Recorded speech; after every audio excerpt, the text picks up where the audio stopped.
C'est vraiment un traitement qui est révolutionnaire. Depuis quelques années au Canada, c'est un traitement qui est approuvé. Ça s'appelle le PRP, donc le plasma riche en plaquettes.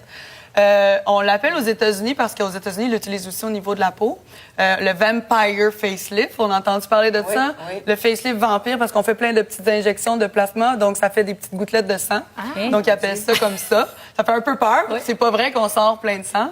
Ce traitement-là s'utilise, on peut injecter les petites gouttelettes de plasma au niveau du cuir chevelu dans le but de nourrir les cellules des follicules pileux et de faire repousser des cheveux.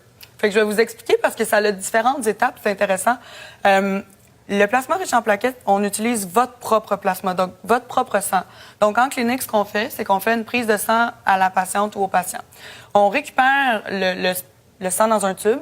On va mettre ce petit tube-là dans une centrifugeuse qui va tourner très, très vite et qui va différencier les cellules globules rouges, les autres composants sanguins, va se séparer du plasma et des plaquettes. Donc, le plasma est un liquide qui va être transparent jaune. Oui, et ce sont les plaquettes à l'intérieur de ce liquide-là qui ont la particularité de régénérer des cellules.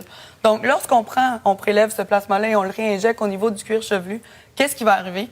Imaginez un peu comme un grain de maïs qui éclate un popcorn. Les plaquettes, c'est ça que ça fait. On les réinjecte dans le cuir chevelu, ça fait un bel petit effet éclaté et il y a plein de facteurs de croissance qui sont libérés dans les tissus. Donc, des nouveaux vaisseaux sanguins vont être fabriqués, emmènent plus d'oxygène, plus de nutriments au niveau des follicules pileux.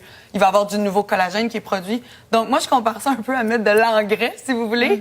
Et ce qu'on vise comme résultat, pour les femmes et les hommes qui ont perdu déjà une bonne quantité de cheveux, c'est toujours possible de revoir une nouvelle repousse. On cherche aussi à avoir un cheveu qui est déjà présent, qui va être plus sain, plus dense, plus en santé. Et on cherche à prévenir une nouvelle perte de cheveux. C'est fréquent. 70 % des femmes à 70 ans ont une perte de cheveux énorme qui vont faire que le cuir chevelu est diffus. Là.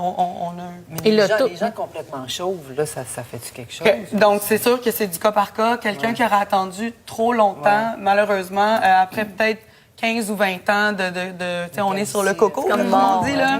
Ça va être un petit peu plus difficile. Le meilleur moment, c'est quand vous voyez que ça commence. Quand on commence à dire, mon Dieu, je sens que mes cheveux deviennent plus clairsemés, c'est le meilleur moment pour commencer. Ça veut dire qu'il reste encore des follicules pileux qu'on peut stimuler à ce moment-là.